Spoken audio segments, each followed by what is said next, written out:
So good morning, everyone, here at our Paramount Hotel, and we're going to have our third Fireside under the umbrella of Empower Hour by DAMAC. And we have two amazing people, Errol and Dalia, and we're going to talk about customer experience, which is not an easy topic. So welcome, nice to meet you. Great to meet you. And let's find out a little bit more about you before we go into the topic of discussion. So I'm starting from you, Dalia. Tell us about yourself. Okay, I'm Dalia Reda. I've been working with DAMAC for more than 10 years now. Okay. I'm taking the role of the Senior Director for Customer Service for the Account Management Team. And as I told you, I've been with DAMAC for almost 10 years. It's a long time, huh? Yes, long time. It's an honor to be with DAMAC for almost more than 10 years.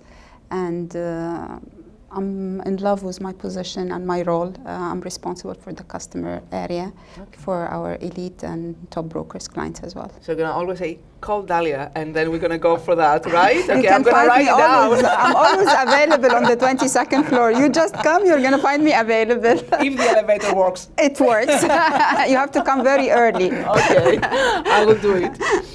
Coming to you. Yes. A little bit about yourself, who you are, what you're doing here. Sure. Yeah, let us know about you. So my name is Errol van Graan.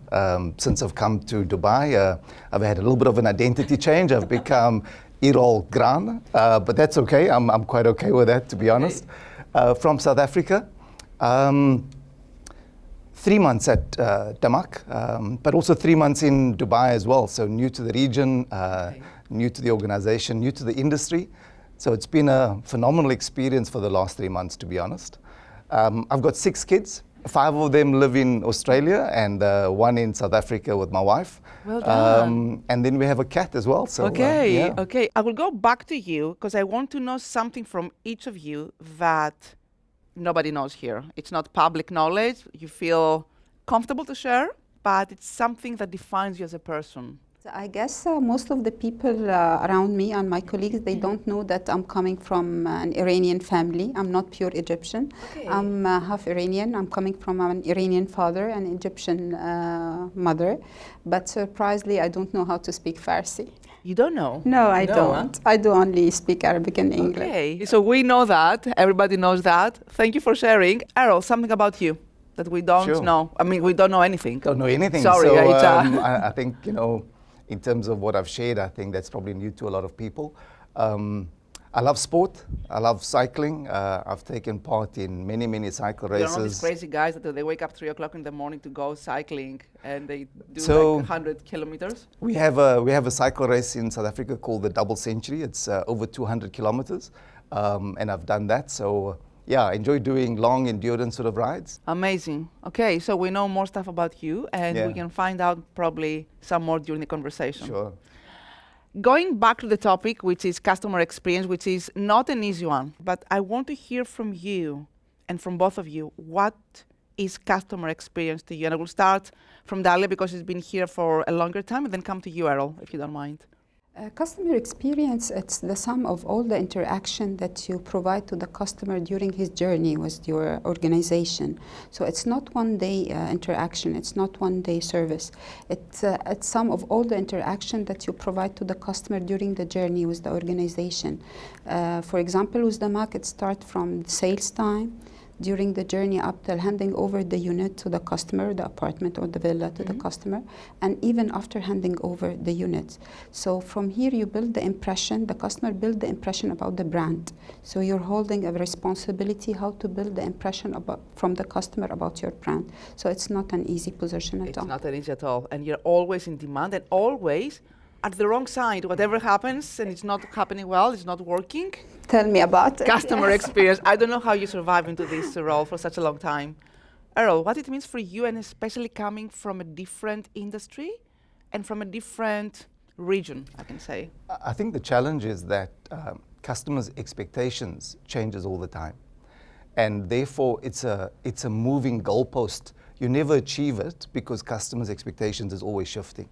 I mean, if you just think, for example, probably 10 years ago when we ordered a takeaway pizza, we just watched the clock, and when the guy knocked on the door, whether it was an hour and a half later, it was fine.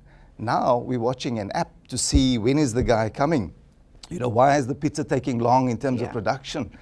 So I think the challenge is that customers' expectations are shifting, therefore organizations need to shift.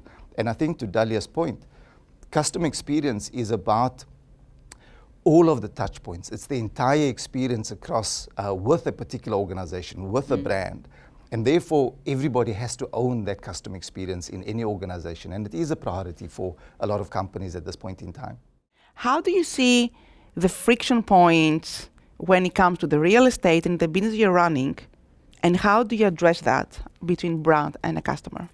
So I think the real estate industry, it's very complex, right? You're buying, you're purchasing a very large ticket item. Therefore, your expectations is very high in that purchasing journey. The challenge is, for any organization, how do we remove the complexity for the customer and make it really simple for them from a process perspective? If you think of the amount of the documentation, the legalities, the pressure on the customer for making such a purchase is quite intense.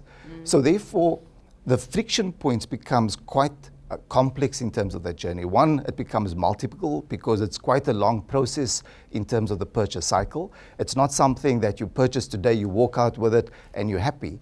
The purchase process is sometimes a 2 to 4 year journey for the customer.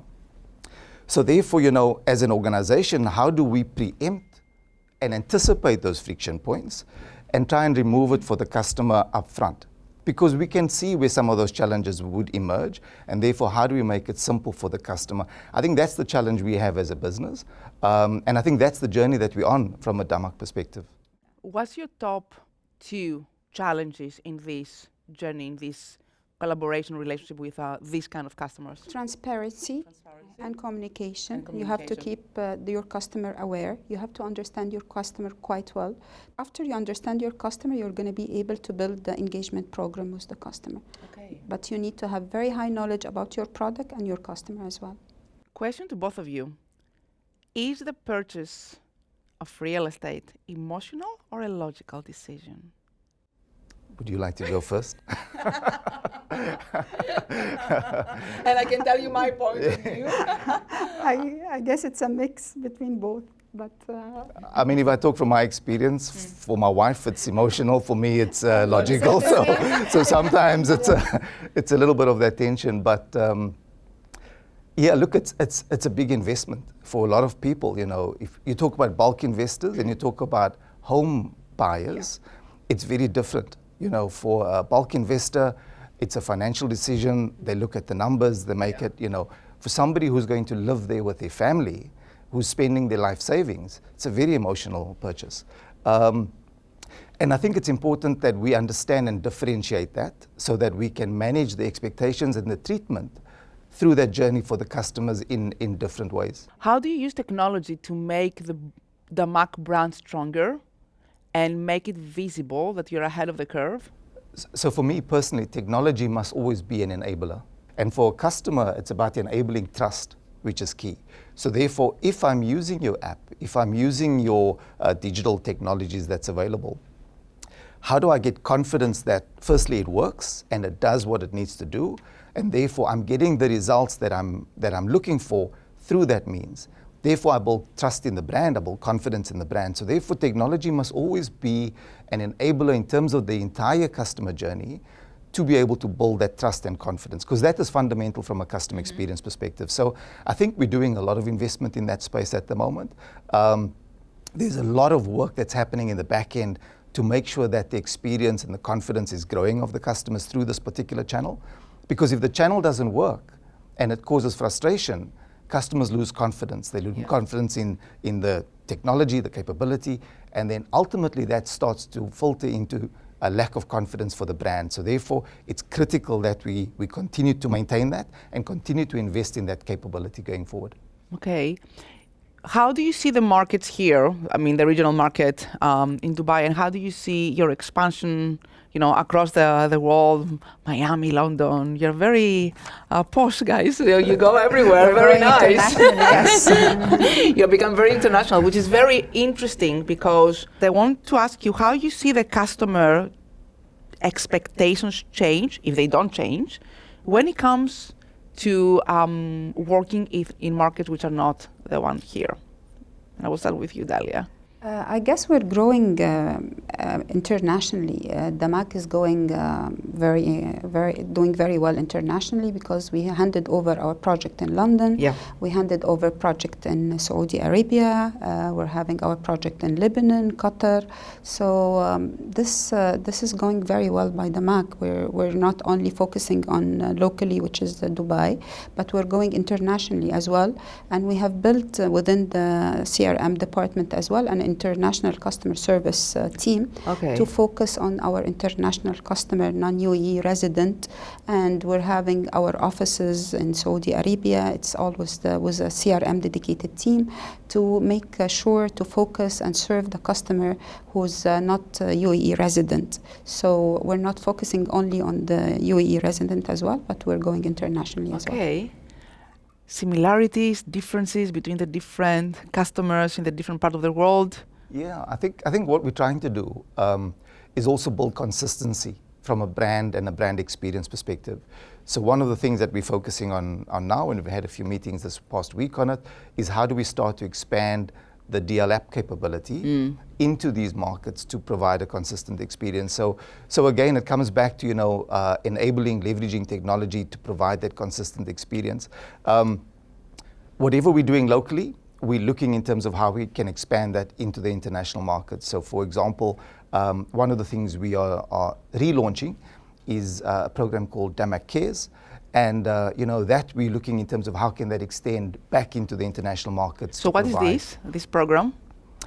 You want to perhaps? DAMAC Cares, it's a team that will be dedicated to go out of the office, to go visit all our buildings, handed over buildings, and to have the honor to meet all our customers, resident in the building and the tenant as well, to listen for their experience, capture their survey and their feedbacks, and introduce the DAMAC Living app to the customers, and to be as if it's a portable customer team that they go among the buildings, spend some time inside the buildings with the customers and the tenants.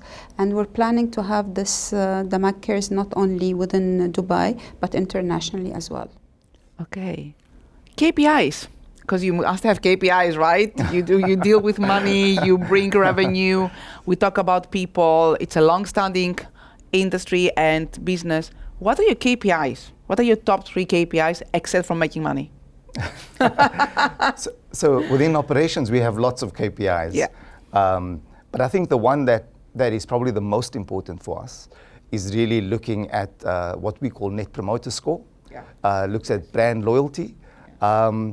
And we track this daily, we look at it daily, and the team focuses on that from a priority perspective. Because it tells us a few things. One, it tells us the customer's experience and how that's filtering into their brand loyalty, so their commitment to the brand longer term. But I think secondly, what it allows us to do is to actually look at a transaction and interaction level, how we are doing. So are we doing a great job? Are we not? Is the customer having confidence in what we are doing? Are they confident in the way that we are handling their particular issue? So that's probably our number one priority and then digitization is key. Okay. So, how are we moving customers from traditional channels into more digital channels? And in terms of just, how that's going and the experience customers are having in those channels, because it comes back to the point that our confidence and trust being built through those particular channels as well. Have you ever faced, I guess you have, but I'm politely asking actually, a fail moment in the process with customer interaction or experience, and how did you address this in the last 10 years you've been with the company? Of course, in the customer service field, there's a lot of failures. But you have to reframe this failure into a lesson for you to address your negative and your gaps and to come back stronger. And in the field of the customer service, you never guarantee that every day you're having only happy, satisfied customer. Yeah. This will never happen, because someday you're going to have the same satisfied customer, but maybe second day for an issue or Will two not be. issue, he's not going to be happy. But you have to get used to this. You have to listen to your customer. You have to capture their need exactly, and you have to work on that as a challenge for you to come back stronger and to keep on focusing on getting the satisfaction back, which is Okay. not an easy It's not. task at It's all. not. It's not. I am sure it's not. But you never guarantee that every day you're going to only face a happy Okay. customer. So it's a mindset. This is a mindset. Exactly. With that, I would like to thank you very much for giving me the opportunity, first of all, to know you. Second of all, to learn so much about your elite customers and your live app and all the things you're doing. I need to say that every time I see what you do, I'm getting impressed about how DAMAC is changing. Thank you very much, Dalia and Errol.